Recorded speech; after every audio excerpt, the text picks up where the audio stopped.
আজকের গল্পটা একটু অন্যরকম। দেখুন তো আপনার জীবনে এরকম কিছু ঘটেছিল কি না। মাতৃত্বকালীন ছুটি শেষে অফিসে জয়েন ডেট আজ। অফিসে পা দেওয়ার সাথে সাথেই রফিক সাহেব বলে উঠলেন, মীরা, তোমাকে তো চেনাই যাচ্ছে না, পাটকাঠি কীভাবে এমন বস্তা হলে? কথাটা খুব খারাপ লাগলো। বেবি হওয়ার পর বাসার সবাই বেবিকে নিয়ে এত বিজি, আমাকে কেউ এই কথা কখনো বলেনি। আমি বুঝেছি আগের একটা ড্রেসও হচ্ছে না, এমনকি নিজেকে নিজেই চিনতে পারছি না। কারণ একটু বাইরে গিয়ে নিউ ড্রেস কিনবো সে টাইমটাও করে উঠতে পারছিলাম না, তাই শাড়ি পরেই চলে আসলাম। কিন্তু কখনো খারাপ লাগেনি। বাইরে পা দেওয়ার সাথে সাথে এমন কথা শুনবো আসলে ভাবিনি। দেখলাম সবাই আমি কেমন আছি, বাবু কেমন আছে জানতে চাওয়ার আগে জানতে চাচ্ছে এমন মোটা হলাম কি করে। আমি আমতা আমতা করে বললাম, বাবু হওয়ার আগে যে মোটা হয়েছি আর কমেনি। সাহেলা আপা এসে আস্তে আস্তে বললেন, বাবুর 6 মাস না, আস্তে আস্তে ফিডার সেরেল্যাক দিবি আর নিজের খাবার কমাবি। এসব কথা শুনে নিজেরও আসলে অস্বস্তি লাগা শুরু হয়েছে। আমি কি এত বাজে হয়ে গেছি? আগে অফিসে কি টিপটপ করে আসতাম, ম্যাচিং শাড়ি, ব্লাউজ, দুল, টিপ, জুতো, একটা আইডেল ছিলাম। সবাই বলতো এত সুন্দর করে সাজো কিভাবে। তারপরও চুপচাপ নিজের কাজ করছিলাম।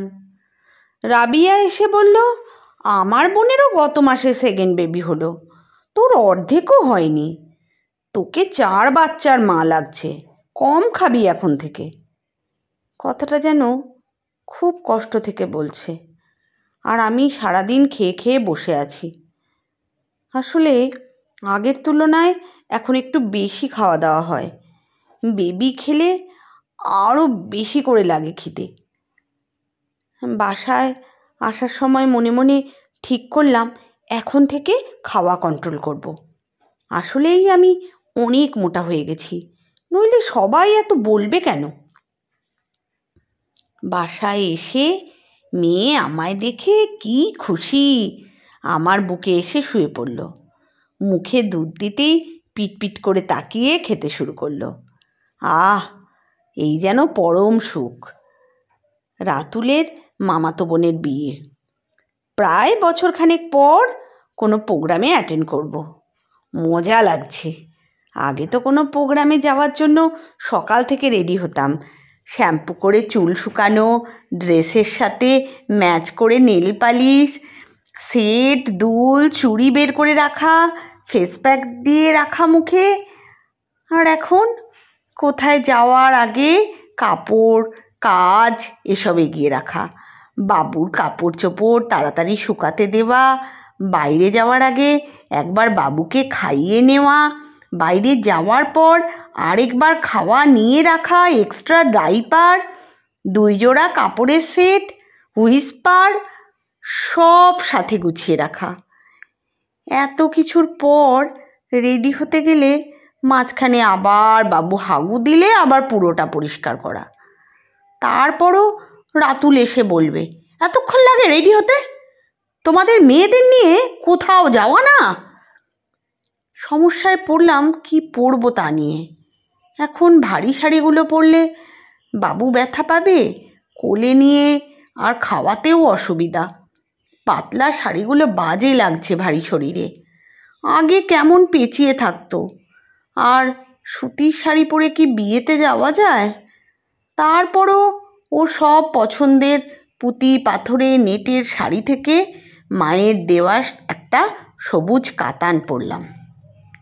কিন্তু ইস, ব্লাউজ একটাও হচ্ছে না, কেমন যেন ক্যাটক্যাটে লাগছে সবুজ শাড়িটা গায়ে, অনেক ফোলা ফোলা হয়ে আছে।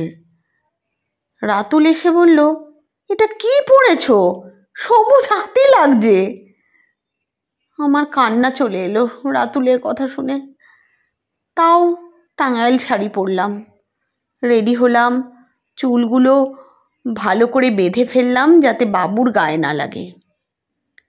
আয়না দাঁড়িয়ে নিজেকে আমার মা মাসিদের মতো লাগছে, সাধারণ মহিলা টাইপ।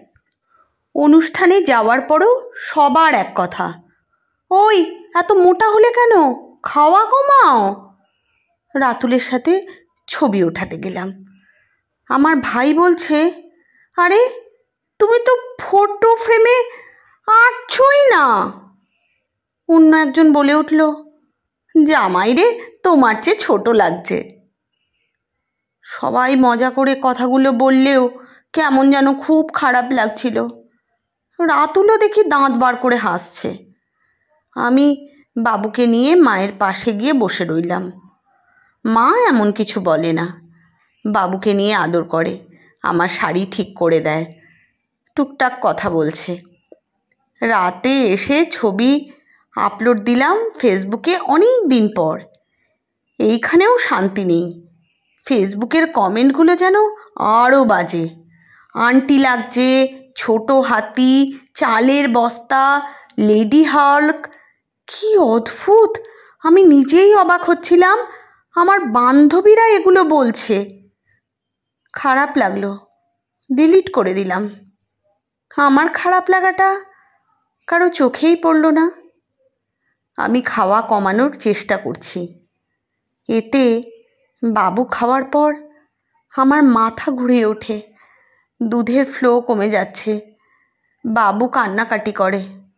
না, ঠিক করলাম যে যা বলুক, আমি আগে নিজের এবং নিজের মেয়ের কথা চিন্তা করব। এখন কেউ কিছু বললে হাসি মুখে উত্তর দিই। কেউ যদি বলতে আসে, এত মোটা হলে কেমনে, কম খাও, আমি বলি, চাল তো আপনার যাচ্ছে না, কিংবা জায়গাও কম পড়ছে না আপনার। নিজেকে দেখুন আগে, শার্টের বোতাম তো ফেটে যাচ্ছে। যখন উত্তর দেওয়া শুরু করলাম, কেউ আর তেমন বলে না, যে যার মতো চলে। রাতে রাতুল বাচ্চাকে বুকের উপর বসিয়ে খেলছিল। ওমা, আমার ছোট হাতি, ছোট হরিণ, মা দেখো খেয়ে খেয়ে কত মোটা হয়েছে, তোমাকে কিচ্ছু দেয় না তাই না। কথাগুলো খেলার ছলে বললেও আর চুপ থাকলাম না। রাতুলকে বললাম, রাতুল, বাচ্চাটা কার? আমার। তো তোমার বাচ্চা জন্ম দিতে তো আমি এত কিছু করেছি, তোমার শরীরের তো কোনো চেঞ্জ হয়নি। ভিতরে এতদিন কষ্ট করে আমি রেখেছি, হওয়ার পর রাত দিন আমি তাও সব করেছি। যখন রাতে 8-10 বার উঠে দুধ খাইয়েছি, তখন তো তুমি ঘুমোতে আরামে।